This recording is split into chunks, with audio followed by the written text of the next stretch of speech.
বসে যাই বসে এই যে পার মাঝে মধ্যে খুব যে একটি করে বসে যাই।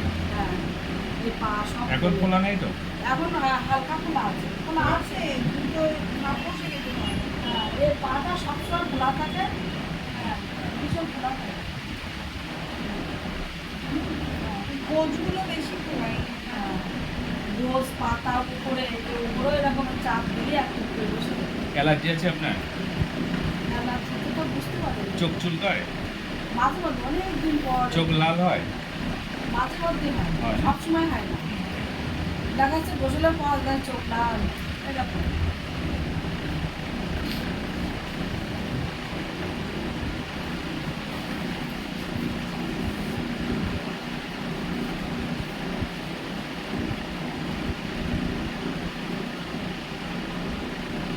সিঁড়িতে ওঠা নামা করতে বেশি কষ্ট আমার।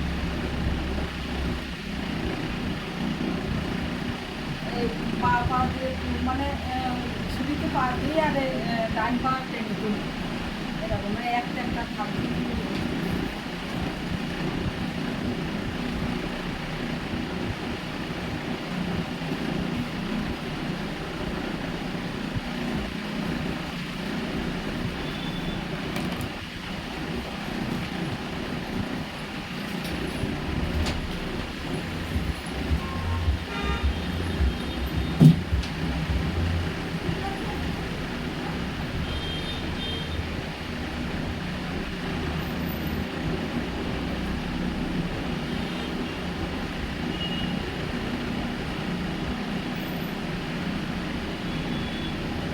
না হাঁটুর বেলায় দু এক সময় সুস্থিতি রয়েছে লাফাই উঠি মানে চিল্লাই উঠে লাফাই উঠে যখন।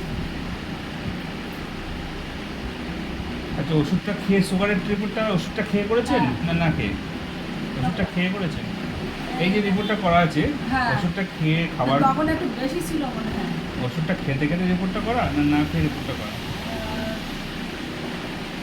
খেয়াল নেই আমার কিন্তু ওষুধটা খেলে সুগার কত থাকে। তখন এই ওষুধটা খাননি তখন? না মনে হচ্ছে খাইনি। সুগারটা কিন্তু দেখতে হবে, সুগারটা কন্ট্রোল করতেই হবে।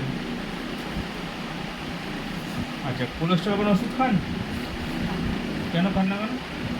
মাথা চক্কর দেয়? হ্যাঁ এ তো যখন তখন আপনি পড়ে যাবেন, পড়ে গেলে তো স্ট্রোক হয়ে যাবে। মাথা চক্কর দেয় দু এক সময় কি আছে না এরকম মাথা মনে হয় পড়ে পড়ে এটা যাচ্ছে, মার্চে তাড়াতাড়ি করা করে আছে, পড়ে। তো আপনার রিপোর্টটা হার্টের সমস্যা আছে তো, হ্যাঁ হার্টে কোলেস্ট্রল আছে তো, ওষুধ দেয়নি ডাক্তার? এটা কোন জায়গায় না ডাক্তার? এটা যায়নি তো জাননি। মানে ওই এখনো ডাক্তার দিয়েছিল সঞ্জয় বিশ্বাস কিন্তু এইটা রিপোর্টটা নিয়ে যাওয়া হয়নি তার ভিতরে বাংলাদেশ চলে গেছিলাম। ও আচ্ছা আচ্ছা।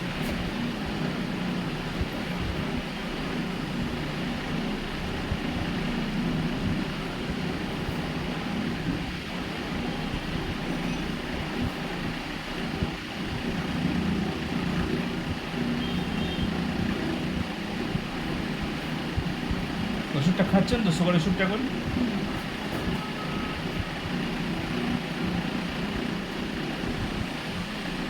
মাঝে মধ্যে মাথায় তলায় মনে হচ্ছে পড়ে গেলাম। হ্যাঁ, এই তো আপনার হার্টের অবস্থা, তো হার্টের থেকে তো হচ্ছে এটা, পড়ে তো যাবেনি, অনেক কোলেস্ট্রল আপনার হার্টে। এটা ঠিক না হলে তো প্রেশার ওষুধটা খেয়েই যেতে হবে। এই কোলেস্ট্রলের জন্যে আপনার প্রেশার ওষুধটা খেতে হচ্ছে, প্রেশারটা বেশি দেখাচ্ছে। তাহলে আপনি দেন সব। আমি সব ঠিক করে দিচ্ছি।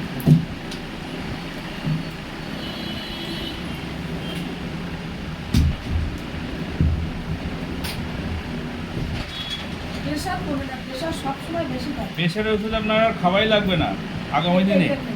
আমি না, এটা খেলে না, আমি আপনাকে ট্রিটমেন্ট করছি, করে আপনাকে, আপনি তো সবসময় আসতে পারবেন না বাংলাদেশের থেকে, না, আমি সবসময় আসলে আসি। মাসে 2-3 বার যখন তখন আসতে পারি। বাবা, খুব আবার ভালো। 18 তারিখে আমি বাবা। বলবো তো না আপনি তাহলে- যদি বলেন এক সপ্তাহ পর আসবো, আমি তাহলে আপনি আসতে নিশ্চিন্তে থাকেন, আপনার এইসব যা সমস্যা আমার কাছে বললেন না, কোনো সমস্যা আর ফেস করতে হবে না, পারি। খুব কষ্ট আছে জানেন না, আমার খুব কষ্ট হয় চলতে ফিরতে। চিন্তা করতে হবে না। আর একটা আপনি আমাদের দেশের অতিথি মানুষ, আপনি সুস্থ থাকুন, ভালো থাকুন, সেটা চাই, এবং আমি আমার পক্ষ থেকে বেস্ট দিয়ে আপনাকে আমি ট্রিটমেন্ট করবো। অনেক পেশেন্টই আসে বাংলাদেশ থেকে, বারাসাত থেকে ওখানে আসে, ওরা যশোর থেকে ঢোকে ওরা। এখন বাংলাদেশে বাড়ানো মানুষের পা মাজা